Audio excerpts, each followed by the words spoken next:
Hey guys, so I decided I would just do a quick little video on my views on Essena O'Neil quitting all forms of social media, so Instagram, YouTube and Tumblr, and I'm going to tell you also my views on social media and if it's real life, so let's get to it. Alright, so when I first came across Essena's quitting of everything and recaptioning her photos and deleting a whole heap of photos, I was kind of just like, good on her, that's really cool. I read through all the captions on her page and I was like, you know, good on her for calling herself out on it, that this was not her real life and she probably wasn't as happy as she appeared in these photos, and that that she not necessarily was passionate about what she was wearing or promoting at the time. She kind of just did it for the celebrity status. So I thought, you know, good on her, that's really awesome. And then I was like, this is real, like I thought this is quite over the top, like,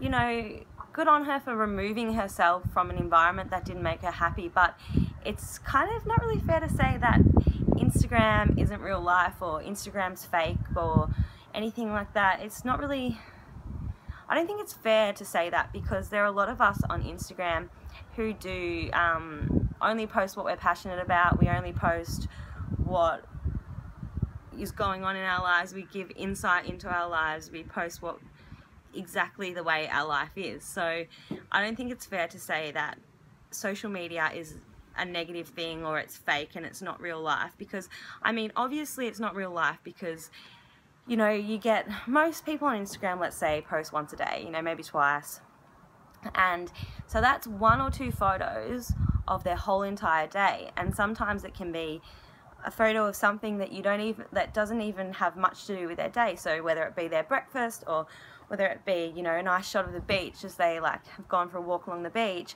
it is not, you can't expect to understand a person's life from one photo, and you can't expect to know everything about them via one photo unless they're quite, you know, honest with their followers, and unless they give quite insight in their captions. You can't take one photo for, you know, like their whole life. To say that social media isn't real life, I mean, obviously it's not real life because it's on the internet. Like, you have to actually see someone in person for it to be real life.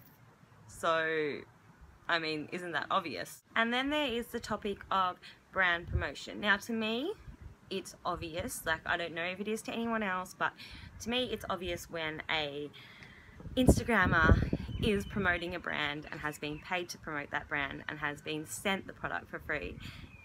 It is obvious. Like, if anyone has a following of almost, like, you know, 10,000 plus, even sometimes less, and they post a photo of their smoothie bowl with their hand like strategically like put into the side with their watch on, and they tag the watch, they have been given that watch. They have been paid to post that, and to me that is obvious.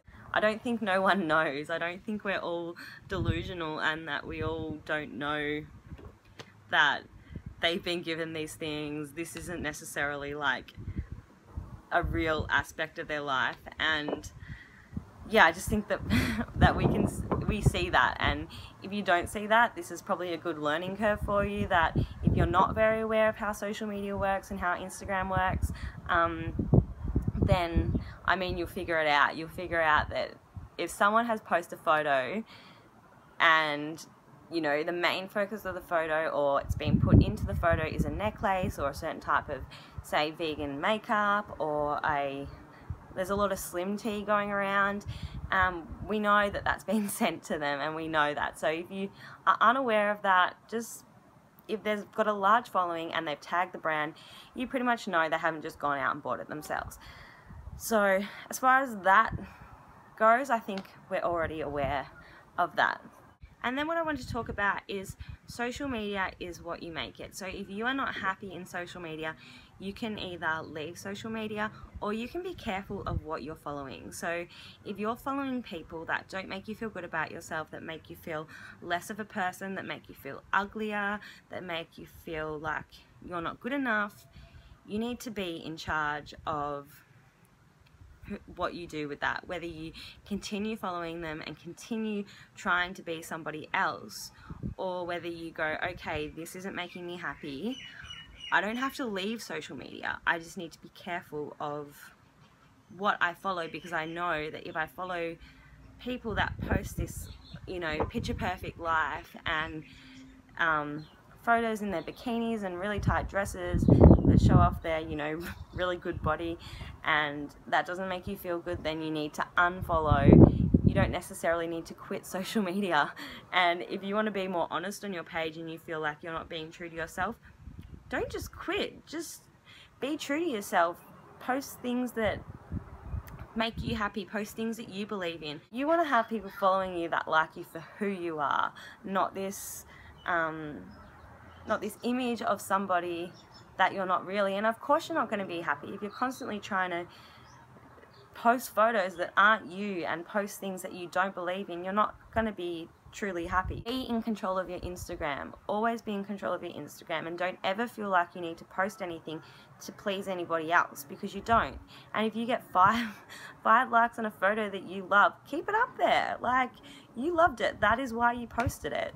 So don't ever try and post things for the likes. Don't try and post things for the following, because they will come. People will find you and people will connect with you even more, and it might take a longer time, or it might, you know, you might never be that person that has like 500,000 followers, because you don't post this almost materialistic life that I guess a lot of people are obsessed with. Like, people, we live in a world that is obsessed with materialistic things, and that sells. Like, you know, if you live in a gorgeous location by the beach, that sells, just living there, because you can take photos of that and that appeals to people.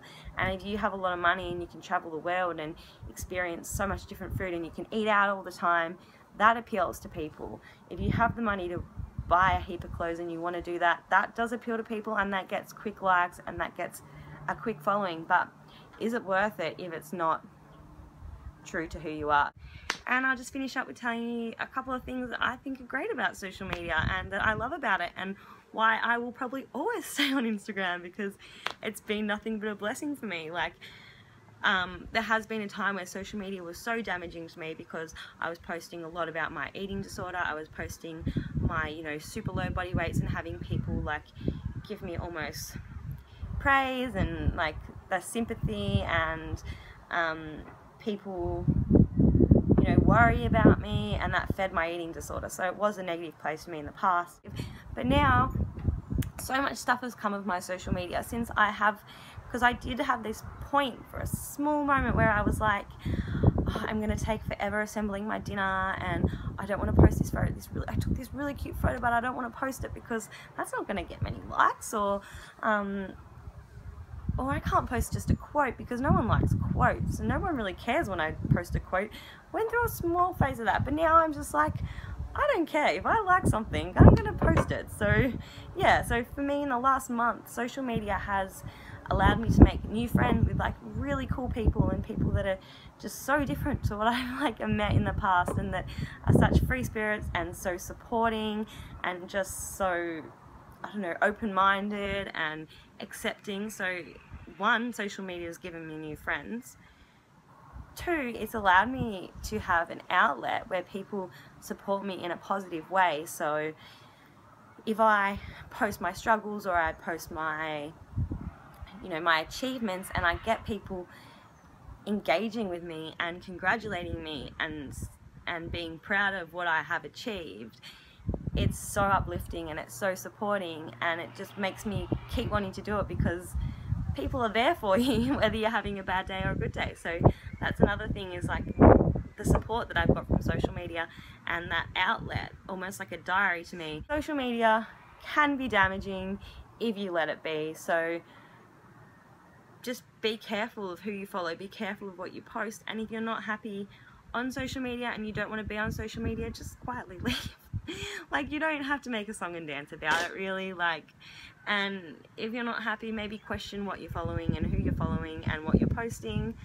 But I mean, I wish Essena all the best in her, you know, next journey, and maybe it was a time for her to leave social media, and maybe it was a time to move on. But I mean, she had such a large following, and Instagram gives us an opportunity to really make a difference in this world, and I wouldn't have found veganism if it wasn't for social media. So I think it's important that people with a large following keep doing what they're doing, and if you're not happy with what that is, just use your social media as an outlet to help change the planet and help reach out to more people about veganism. So if you have a big account, you need to stay on social media more, because you are the leading people in this movement, because you have the most impact on your followers. So yeah, if you don't want to have social media being so about yourself and about your image, make it about the animals, make it about the planet. Like, you have the opportunity to make a change. So take the focus off yourself and know that there is a bigger world out here and bigger problems than the way that you look. So I mean, I hope Essena kind of does keep on the scene a bit, because she has such a large following and such a big opportunity to make a difference to lots of young girls especially, to come to the vegan movement. So yeah, that's my views on Essena quitting Instagram and Tumblr and YouTube. And I don't know, let me know what you think in the comments down below, and give this video a thumbs up if you liked it, and I hope to see you guys in some more videos soon.